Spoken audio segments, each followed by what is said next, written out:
네, 이어서 좀 보겠습니다. 네, 문제 보시면은 7번이죠. 관세의 성격에 대하여 나열한 것으로 맞는 것은 있는데, 일단 정답부터 말씀드리면 정답은 5번입니다. 먼저 이 관세라는 거는 나라에서 징수를 해요. 그래서 국세라고 합니다. 그 다음에 이제 간접세라는 거는 간접세는 한번 적어 주셔야 될 것 같아요. 간접세란 요 이제 납세 의무자와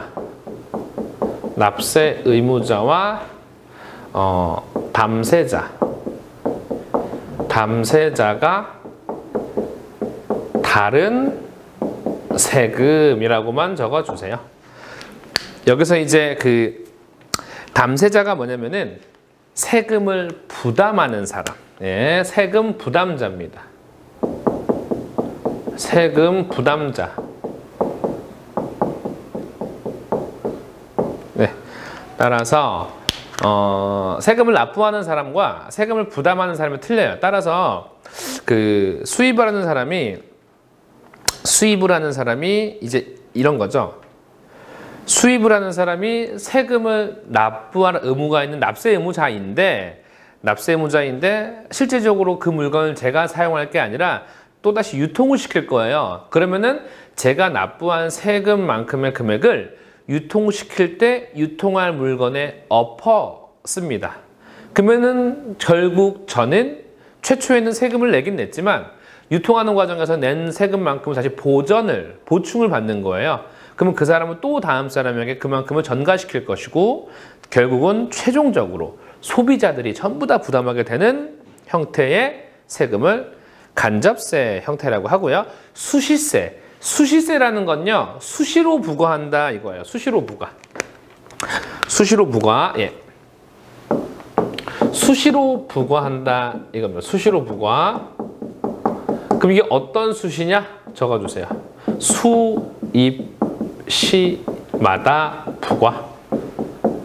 적어주세요. 수입시마다 부과한다. 수입시마다. 예. 수입시마다 부과한다는 거 꼭 적어주시고요. 좋습니다.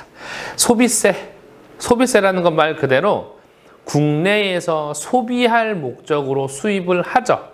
소비할 목적으로 수입하는 거니까 거기에다가 소비세 성격으로 세금을 붙인다는 겁니다. 소비할 목적으로. 따라서 소비가 있는 곳에는 뭐가 있습니까? 세금 부과가 있다라고 해주시면 되겠습니다. 정답은 5번이고요. 조금 그 배경 지식 같은 문제였습니다. 네. 그 다음에 이제 8번 보시면요. 관세의 부가징수와 관련하여 관세법에서 준용 또는 위탁되는 법률이 아닌 것은, 따라서 우리 관세와 관련해 가지고 여러 가지 규정들이 있지만 관세법 자체에서 정한 게 아니라 이미 정해져 있는 내용들을 따와 가지고 그걸 그대로 시행합니다. 이거를 이미 정해져 있는 걸 그대로 따른다라고 해 가지고 준용한다라고 하는데, 관세법에 절대 나오지 않는 법이 있습니다. 사실 3번 상법과 법인세법은 사실 안 나옵니다. 상법과 법인세법은 안 나오기 때문에 전혀 뭐 신경 쓰실 필요가 없습니다. 네. 자, 다음 보겠습니다. 답은 3번 틀린 거죠. 네. 9번입니다. 네. 9번 문제 좀 같이 볼게요. 관세법상 용어의 정의가 좀 나온 것 같죠? 용어의 정의. 네. 잘 보시면은 관세법상 용어의 정의 중 내국 물품과 외국 물품에 대한 설명입니다. 그 성격이 서로 다른 하나는 이라고 있는데, 내국 물품과 외국 물품의 정의를 먼저 정해봐야겠네요. 먼저 내국 물품이라고 하고 있고요. 외국 물품. 외국 물품이야 뭐 원래 아는 얘기지만 내국 물품이라는 거는 말 그대로 우리나라 물품입니다. 국내 물품. 네. 국내 물품이라고 해요.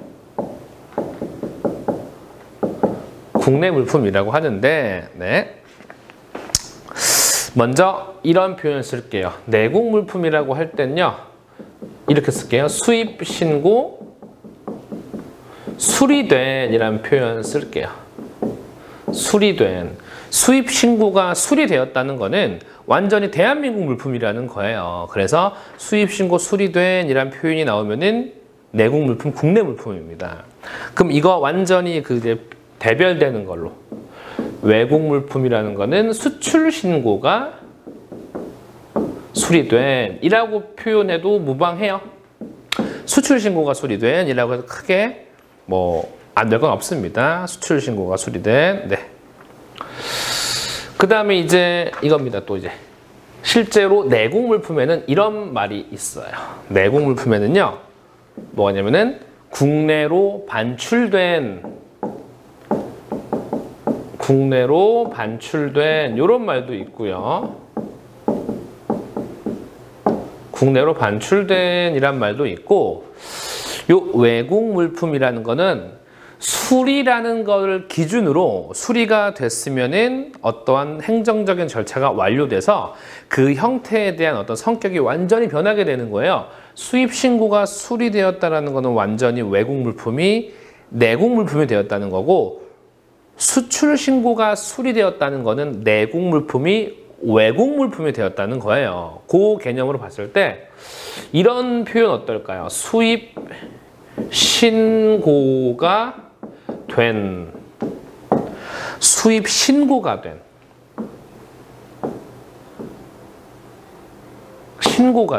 이런 표현들은 아직은 수리라는 절차를 거치지 않았으니까 아직은 무슨 상태라는 거예요? 외국 물품 상태라는 거예요. 반드시 수입 신고가 뭐가 돼야 돼요? 수리가 돼야지만 내국 물품이라는 겁니다. 뭐 이런 개념으로 일단 비교만 해 주시고 바로 문제 볼게요. 1번 부산항에 입항하여 철도 운송으로 의왕 ICD에 보세 운송 중인 가구죠? 잘 보시면은 요건 일단 적어주세요. 보세 운송 중인, 보세라는 말에 별표 해주세요. 보세라는 말은 이 뜻이에요. 세금 부과가 보류된 이라는 뜻이에요. 보류된. 세금 부과가 보류된 이라는 뜻이에요. 그러면 아직 세금을 부과할 수 없으니까 그거는 내국 물품, 즉 국내 물품이에요? 외국 물품이에요? 그렇죠. 아직 외국 물품이라는 뜻이에요. 국내 물품, 내국 물품에는 수입 신고가 수리되었으니까 관세라는 세금, 부가가치세라는 세금을 부과할 수 있는데 실질적으로 이제 그 보세구역, 즉 보세 상태라는 거는 아직은 상태가 외국 물품 상태라는 겁니다. 외국 물품 상태라는 겁니다. 외국 물품. 따라서 보세 상태는 어떤 상태? 외국 물품 상태입니다. 네, 좋습니다. 그러면은 이제 보시면은 1번은 외국 물품이고요. 1번은 외국 물품인 거고, 2번은 평택항에 입항 중인 입항 전 수입 신고가 밑줄입니다. 수리된 입항 전 수입 신고. 아직 입항 전 수입 신고라는 걸 배우지 않았지만 적어도 뭐가 지금 수리된이에요? 수입 신고가 수리된이죠. 내국. 3번입니다. 우리나라 선박 대한호가 공해상에서 포획한 다랑어. 잘 보세요, 여러분. 우리나라 선박은 뭘로 보냐면은 간단해요. 대한민국 영토로 봅니다. 대한민국 영토로 취급해요. 따라서 이 선박이 공해라는 건 뭐예요? 주인이 없는 바다예요. 거기서 물고기를 잡았다? 그럼 어느 나라 거예요? 대한민국 거죠? 따라서 3번도 뭐예요? 내국 물품. 정답은 1번입니다. 1번만 외국 물품이고 4번에 수입 신고 수리 전 반출 승인을 받아. 반출이라는 거는 여러분 기억해 두세요. 보세 구역이란 곳에서 국내로 나가버리는 행위를 반출이라고 간단하게 말씀드릴게요. 즉 이미 국내로 반출되었으니까 그거는 내국 물품이라고 정해져 버리는 겁니다. 5번도 마찬가지입니다. 수입 신고 전 즉시 반출 신고를 하고 반출된의 동그라미입니다. 반도체인데 4번과 5번 같은 경우는 따로 정리할 필요가 조금 있기 때문에 지금은 반출된 이란 말에 좀 포커스를 잡아주세요. 그래서 이거는 내국 물품이라는 거 4번, 5번도 내국 물품입니다. 반출된 물품. 마치 반출이란 말이 국내에서 외국으로 나갔다는 것처럼 들릴 수도 있는데 우리 관세법에서 무조건 반출된이라고 하면은 국내로 보세구역에서 국내로 반출된이라고 생각해 주시면 크게 어려울 것이 없을 것 같습니다. 그렇게 정리해 주시고요. 답은요. 1번이 외국 물품이세요. 아직 보세 운송. 즉 잘 보세요. 지금 세금 부과가 보류된 외국 물품이래요. 이거를 지금 뭐 하는 중이래요? 운송 중이래요. 물론 당연히 각각의 사유는 다 있습니다. 이걸 무슨 운송이라 그래요? 보세 운송이라 그래요. 보세 운송. 즉 보세란 말은 우리 무조건 어떻게 기억하면 될까요? 보세란 말은 우리 무조건 외국 물품이라고 기억해 주시면은 문제 푸는데 크게 어려움은 없을 것 같습니다. 네, 좋습니다. 그다음에 이제 그다음에 이제 10번 보겠습니다. 10번 보시면은 납세 의무자에 대한 설명으로 나왔습니다. 납세 의무자, 납세 의무자라고 해가지고 말 그대로 세금을 납부할 의무가 있는 사람을 납세 의무자라고 해요. 납세 의무자라고 하는데, 납세 의무자는 굉장히 기본적으로 많습니다. 먼저 납세 의무자는 일단 기본적으로요. 요거 하나만 간단하게 정리할게요. 납세 의무자, 일단 요 1차원적인 것만 정리할게요. 첫 번째 원칙입니다. 원칙이라 해가지고요. 납세 의무자는 누구예요? 화주. 이렇게 써야겠네요. 수입 물품의 화주라고 해야겠네요. 수입 물품의 화주가 기본인데, 실질적으로 이 물건에 대해서 화주가 직접 핸들링을 하는 게 아니라 예외의 상황들이 있다는 겁니다. 예컨대 보세 창고, 즉 창고에서 물건이 도난당했습니다. 도난당했음에도 불구하고 세금을 화주가 내야 된다? 굉장히 불합리할 수가 있습니다. 왜냐? 그 물건은 도난당할 당시에 실제로 화주의 어떤 영향권 안에 있던 건 아니잖아요. 실제로 창고에 있었다라고 하니까 창고를 관리하는 운영인 또는 화물 관리인, 이런 사람들이 실질적으로 영향권을 행사할 수 있었기 때문에 그 사람들에게 관세를 물기도 해요. 물어내라고, 납부하라고 얘기도 합니다. 그걸 이제 예외라고 해요. 두 번째 예외.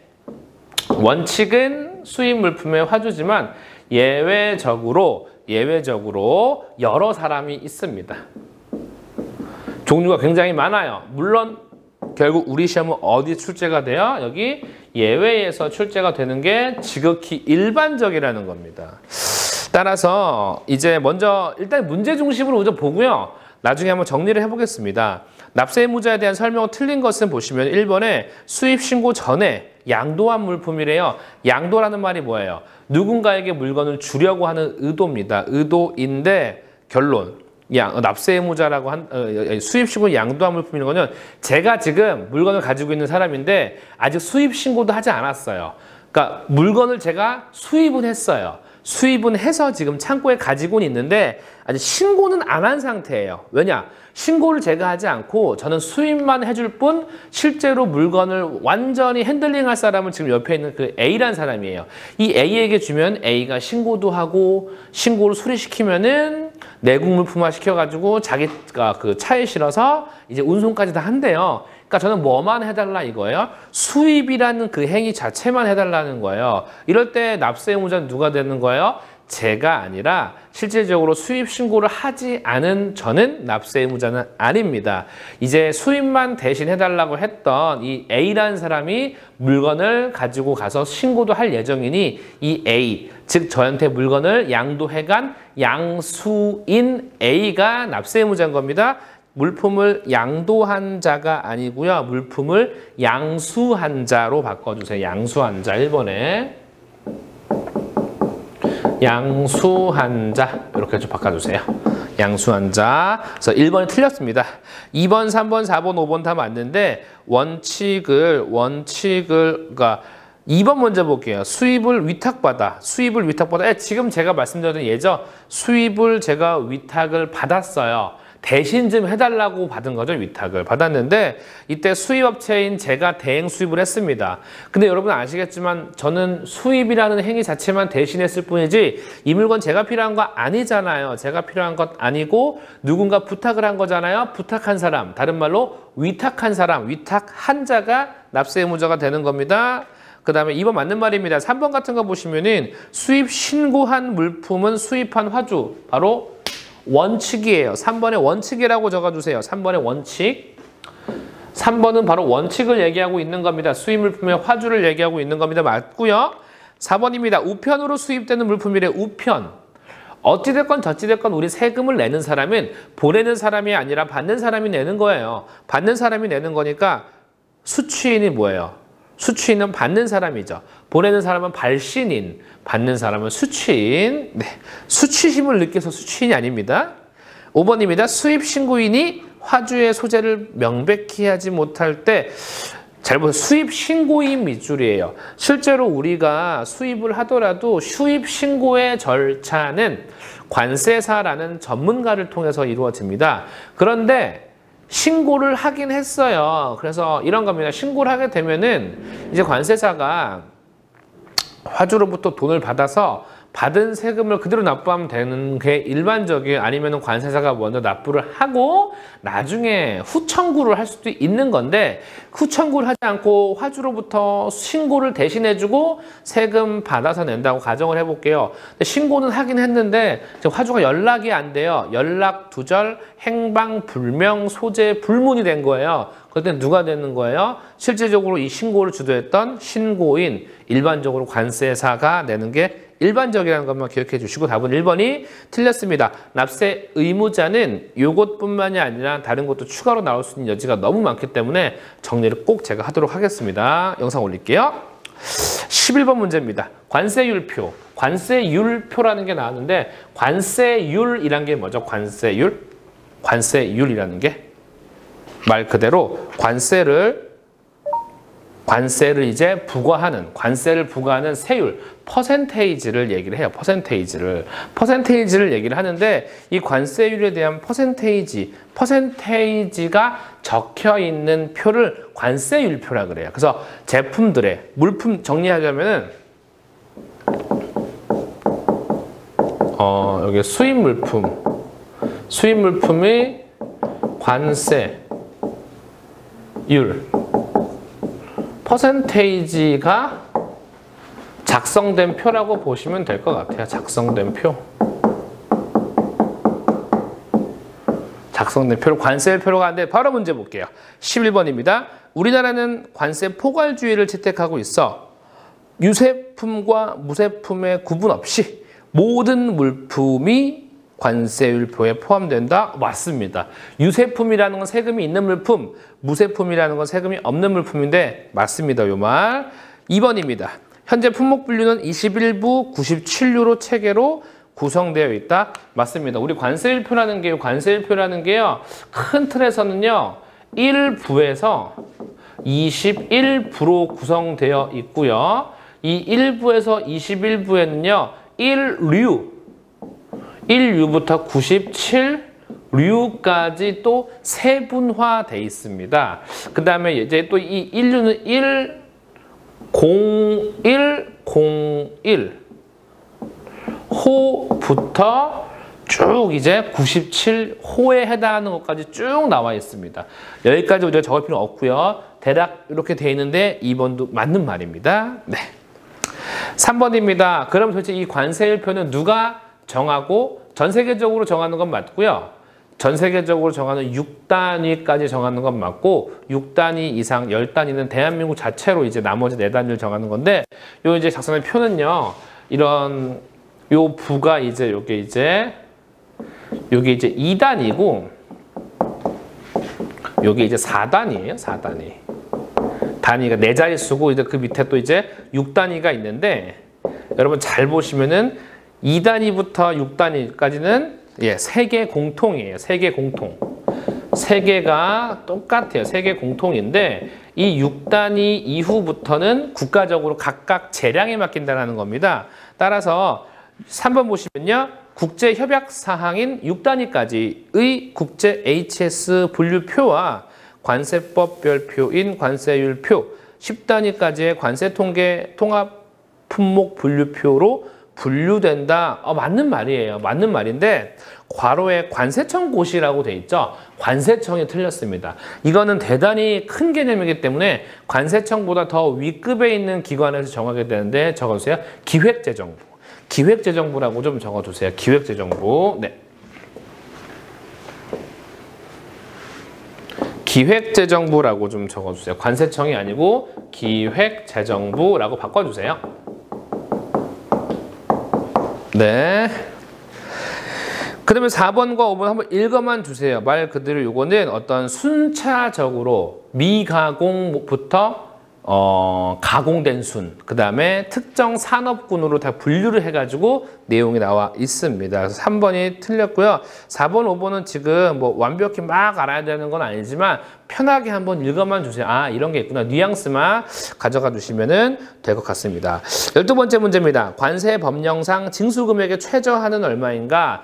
그러니까 이제 징수금액의 최저한 여기까지는 이제 최저한 금액을 걷고 이 밑으로는 세금을 안 걷습니다. 즉 관세가 발생해도 이 밑으로 나온 금액이라면 그냥 안 받아요. 적어주세요. 정리 아니라 정답은 3번 1만 원. 3번 1만 원이고요. 1만 원 미만. 1만 원 옆에 미만이라고 적어주세요. 1만 원 미만. 근데 이게 무슨 세금이냐면은 1만 원에다가 적어주세요. 납부할 세액 기준이에요. 관세 기준이 아니라 납부세액. 납부세액 기준으로 제가 내야 될 세금이 예컨대 제가 내야 될 세금이 토탈 해가지고 관세 부가세 합쳐가지고 한 8,000원 나왔습니다. 그러면 그냥 8,000원 너 가져 이겁니다. 그래서 스타벅스 가서 커피 사 먹어 이겁니다. 네, 그리고 남은 돈으로 버스 타고 가 이겁니다. 네, 그래서 1만 원 미만, 즉 내야 될 총 세금이 9,000원, 9,900원 나왔으면 세금 안 냅니다. 네, 12번 그렇게 보셨습니다. 네, 그렇게 해서 문제를 한번 풀어봤고요. 네, 12번까지 풀어보셨고요. 그 다음에 이제 13번부터는 우리 다음 영상에서 한번 또 보도록 하겠습니다. 여러분 고맙습니다.